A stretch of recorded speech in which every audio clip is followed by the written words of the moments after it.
संदेश झूठ से हटके। हुड्डा साहब, अग्निवीर योजना का मैंने बताया ही आपको कि पेंशन नहीं होगी, 7 साल कर दिया है, नाम भी बदल देंगे। हमारे एक दर्शक ने लिखा विकलांगों का नाम दिव्यांग कर दिया तो उससे क्या फर्क पड़ गया? क्या उनका भला हो गया? क्या उनकी हालत सुधर गई दिव्यांग नाम देने से? और मंगलसूत्र वगैरह है। और एक हमारे दर्शक लिख रहे हैं, बड़ी मजेदार बात है, विजेंद्र तो रात को अच्छा भला एक कांग्रेसी की तरह सोया था, सुबह उठा तो भाजपा ही बन चुका था। तो सर, ये जो सारी चीजें हैं, इनको ध्यान में रखते हुए जो अगले विधानसभा चुनाव होने हैं, और बहुत सारी बातें आत्मजीत जी ने भी कही कि जैसे आपसी खींचतान, आपसी झगड़े, समय पर डिसीजन ना होना, ये भारतीय जनता पार्टी को लाभ पहुंचा के गया। और ये नुकसान कांग्रेस को नहीं हुआ है, ये नुकसान जनता को हुआ है, ये नुकसान किसान को हुआ है, ये नुकसान मजदूर को हुआ है, ये नुकसान छात्र को हुआ है, ये नुकसान युवा को हुआ है। तो हुड्डा साहब, अब आने वाले दिनों में आप कैसी तस्वीर देखते हैं हिमाचल की?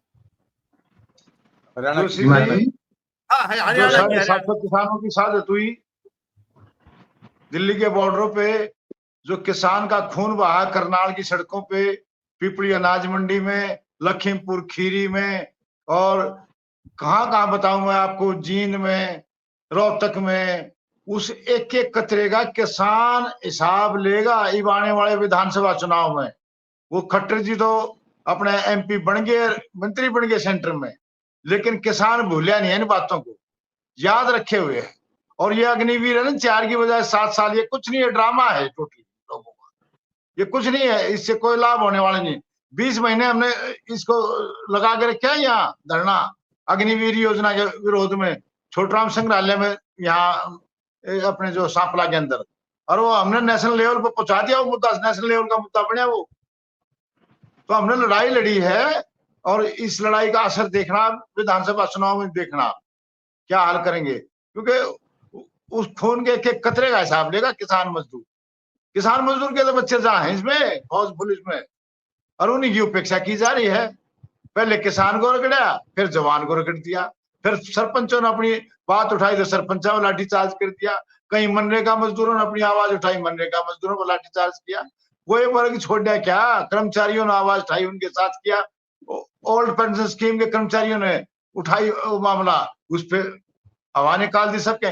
इनने कोई वर्ग ऐसा नहीं छोड़ दिया जिस पे चोट ना की हो। अब विधानसभा चुनाव में भी देखना आप इसका रंग और ज्यादा रंग चढ़ के आएगा। ये सोच रहे ना भाई हम तो ये कर लेंगे, मैनेज कर लेंगे, ये 20,000 प्लाट दे गए।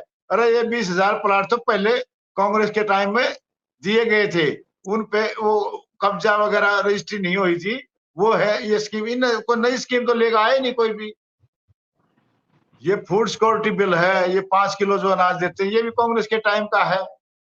कांग्रेस आरटीआई लेकर आई, पता नहीं क्या क्या चीजें लेकर आई, उन्हें सारी ध्वस्त कर दी। संवैधानिक संस्थाओं पर कब्जा कर लिया, आरएसएस के लोग बिठा रखे हैं। ये आरएसएस और बीजेपी आज भी ड्रामा ही कर रही है ये, ताकि लोगों का ध्यान तुम्हारी तरफ रहे। वो नैतिकता की दवाई देते हैं। अगर मोदी जी जो है ठीक ढंग से काम नहीं कर रहे, वो उनके प्रति गुस्सा है जनता में, उन्होंने ये किया, उन्होंने मतलब ये ड्रामा है टोटली। लोग जाना चाहते हैं जनता को, जनता का ध्यान अपनी तरफ, जनता के ये भटकाने के चक्कर में रहते हैं हर बार। भाई किसान को भटका दो रास्ते से, मजदूर को भटका दो। किसान मजदूर ने लड़ाई लड़ी है। आज के दिन आप देखिए पूरे हिंदुस्तान, अब भी ये 143 सीटों पर गड़बड़ करके आए हैं ये लोग।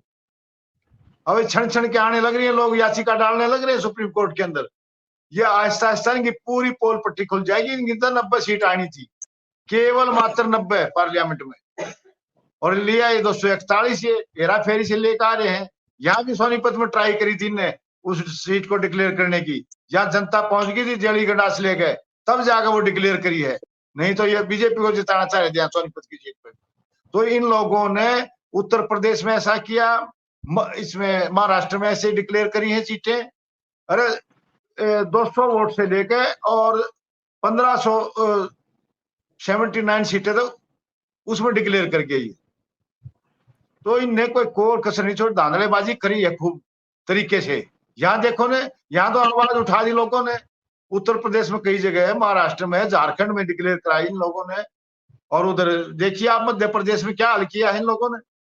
ये ऐसे ऐसे हालात थोड़े देश का, हिंदुस्तान का किसान मजदूर तो सब जाग रहा था, वो लड़ाई लड़ रहा था, लेकिन इन तानाशाही की है। मोदी जी कैसे जीते हैं? अरे 3 लाख पुलिस फोर्स लगा के जीते हैं वहां की मौके पर पता करो आप क्या हालात हुए हैं वाराणसी के अंदर। नहीं जीतते अगर ये फोर्स लगा के धक्काशाही नहीं करते, तो वहां बुरी तरह से हारते ही है। और जनता इनको सबक सिखाएगी।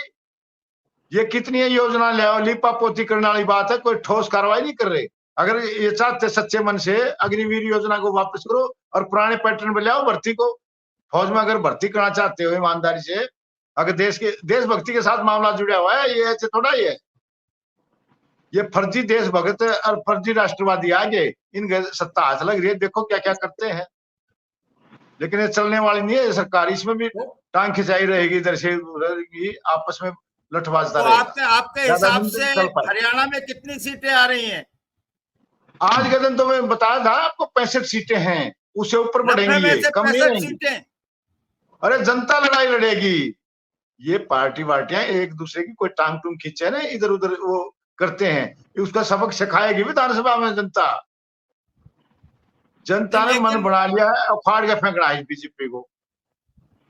लेकिन जनता ने तो लोकसभा में भी मन बना लिया था, फिर भी 10 की 10 नहीं आई, 5 आई। अब और सतर्क हो जाएंगे, अब इनकी और सतर्कता आएगी किसान मजदूर में, दलित समाज में।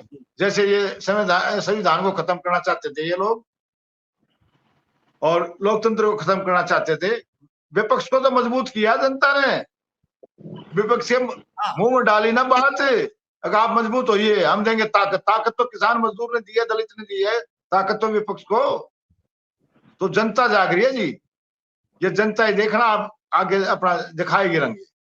अच्छा, ये जो समाज जातियों में बटा हुआ है, इसका कितना असर होगा विधानसभा चुनाव? कहाँ जातियों में? अब की बार तो जाति और धर्म से ऊपर उठ कर वोट दिया है, जाति और धर्म से ऊपर उठ कर दिया है वोट जी, हर जाति का वोट मिला है अब की बार।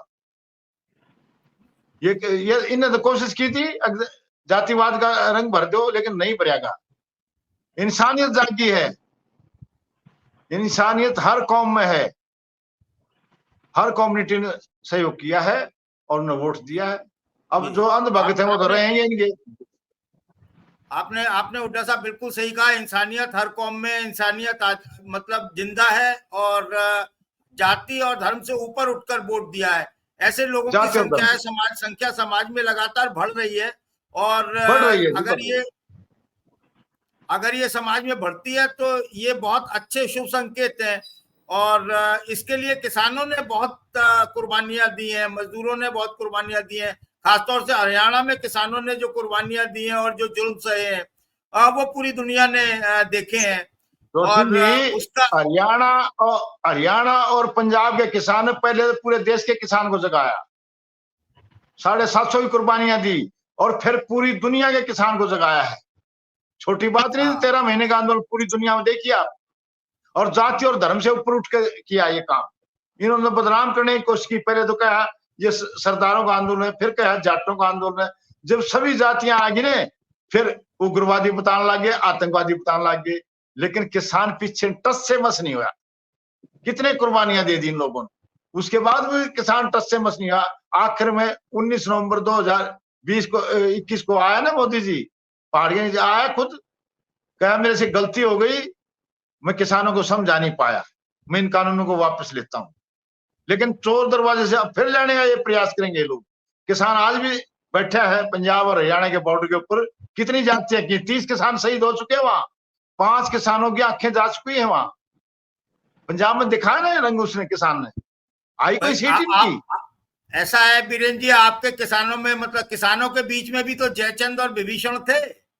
हाँ है जी, उनका इलाज भी ऐसे ही करते। टांग खींचने वाले तो ऐसे होते हैं, जब देश की आजादी की लड़ाई लड़ रहे थे, इसी देश के लोग थे टांग खींचने वाले भी, और कहीं बाहर से थोड़े आए थे।